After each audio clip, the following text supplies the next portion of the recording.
I'm standing outside the Palace Diner here in Poughkeepsie, and inside is Frankie Castella, who's going to be the new president of the Dutchess County Regional Chamber of Commerce. Let's go find out what he has in mind for his new role. I think everybody in the area is very excited to not necessarily see Charlie go, but to see you come in, because I think you were a great choice for the area. But give us a little bit of the history of how did this come about? I mean, I know you got out of college, you've been working in your parents' business and really growing that, doing a great job there. How does it go from that to being involved in the chamber so much and all of a sudden taking it over as the president? Yeah, well, it's interesting because I always felt as though that I could do anything, as long as it was business related. It just came to me as common sense. And when I came into the business now 14 years ago, my family's printing company, I knew it had to be done. I knew that we were behind the times technologically. I knew the equipment that we needed to change, and we did it, and that to me was very rewarding. Well, I think what's really impressive is in most chambers, okay, even the smaller chambers, maybe it's a very small chamber, somebody comes out of the community and gets involved. Well, this isn't really considered a small chamber. You're a chamber with about 1,800 members, handles all of Dutchess County in terms of a regional chamber of commerce. You don't have chamber president experience, but obviously you were a chair there before. So how do you think being a chair for the chamber helped you prepare now to become the president?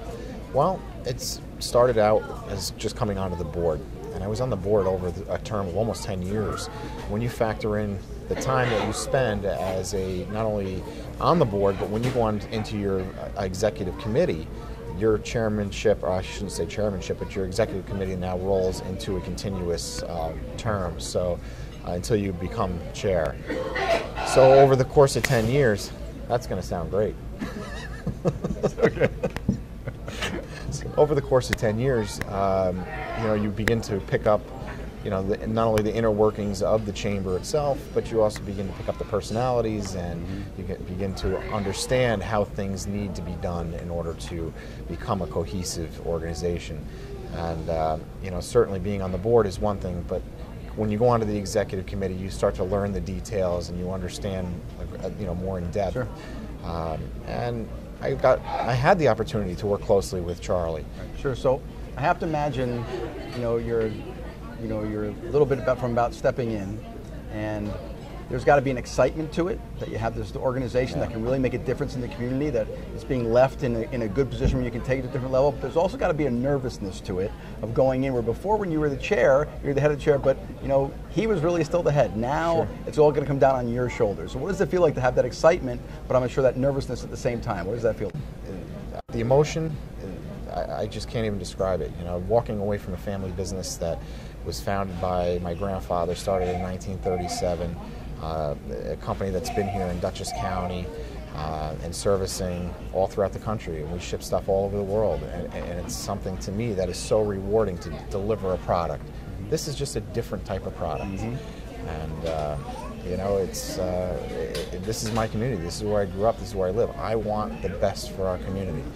And it may sound almost like a politician in saying that, but the truth be told, that I want my family to grow up having the same experiences I had, being able to live in this community where we have farms and where we have Hudson Valley Fresh and where we have businesses that everybody knows everyone. When you walk in, you say hello to the owner or to the people that are on staff there, and they like you, and there's good camaraderie and great energy and great creativity in this community.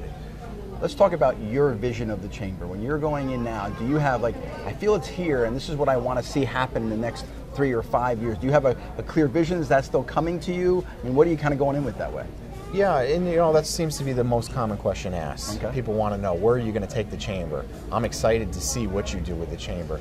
And to be honest, I don't know. And I think it'd be very preemptive of me to even say that I know exactly what I'm going to do and how I'm going to do it.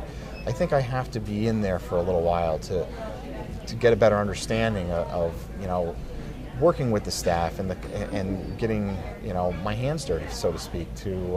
I've never done some of these jobs within there, and to me, I want to be able to go in and work on every piece of equipment in my office, per se, and I want to know how it works, and I want to know its functionality. And I can't say that about this organization, but I'll get there. I'll learn it. Okay. So looking at the chamber, from what you know of it, what do you think the top 3 things this chamber does? You say the 3 greatest strengths of this chamber are, what would that be? Well, certainly business advocacy. I think that's number one. You know, I don't think that, and I think that's probably the sleeper in the whole thing. People don't realize how often this organization outreaches to the political arena. You know, just being able to pick up the phone and get the senator on the phone and say, hey, look, we have an issue here with something. I have a business that needs this, and getting a phone call back. Those are things that the political, or I should say the politicians or political leaders have respected the chamber for. They've always felt as though that we're their eyes and ears in this area. And, you know, that's probably the number one thing that this chamber has done well, and I also think it can even do better. We have so many issues right now in New York State that we are trying to take on, particularly one in our county, which is item pricing with the chamber. And we're the lead advocate for the MTA tax, and I know Mr. North led that, along with some of our other political leaders here in Dutchess County and our leaders that are up in New York State government. And they were able to repeal most of that tax. So I think that's the number one thing that this chamber does well. Certainly networking is a number two. I think networking is a key for businesses, being able to have an outreach with our partners in business, and also being the voice for businesses. You know, I think that's very important, being an outlet for them, marketing-wise. And we certainly not only have the Bottom Line newsletter, but we have so many other ways that we can get the word out about businesses, from ribbon cuttings to our website. And you know, we have 4,000 businesses here in Dutchess County. Only 1,700 of them are members. And I feel as though that we almost don't, it's a disservice when someone isn't a member, because we're not outreach, there's no outreach for that on behalf of that business when they're not a member of the chamber. So I think it's important. Membership is going to be a really big driving force of mine to try to gain some more membership here in Dutchess County. So you have the advantage of been a member of the chamber for years, being working on the board, now you're going on the other side of the fence, if you will. So if I had to ask you, and it could be maybe from a member perspective, is the two areas you think the greatest improvement we could have as a chamber? You're saying, boy, if there's two things I think we need to focus on that can make a big difference, they would be, what do you think that is? Membership and membership. Okay. Yeah. In terms of? Well, as I said earlier, that I think membership is going to be key in the survival of the organization. Okay. Because of our members, obviously, that's what creates this organization. But you know, organizing it and making it so that our members understand how this organization is beneficial to them. And I think that's something that we haven't done very well over the last several years. Helping them realize what exactly this organization does. You know, people know us as the event organization, or they know us as the networking organization, and everybody joins for one reason or another. And they might have joined because they want to grow their business, or they may have joined because they needed health insurance. But in the end, they don't understand what other things that we do, and I think that's something that is going to be key for us.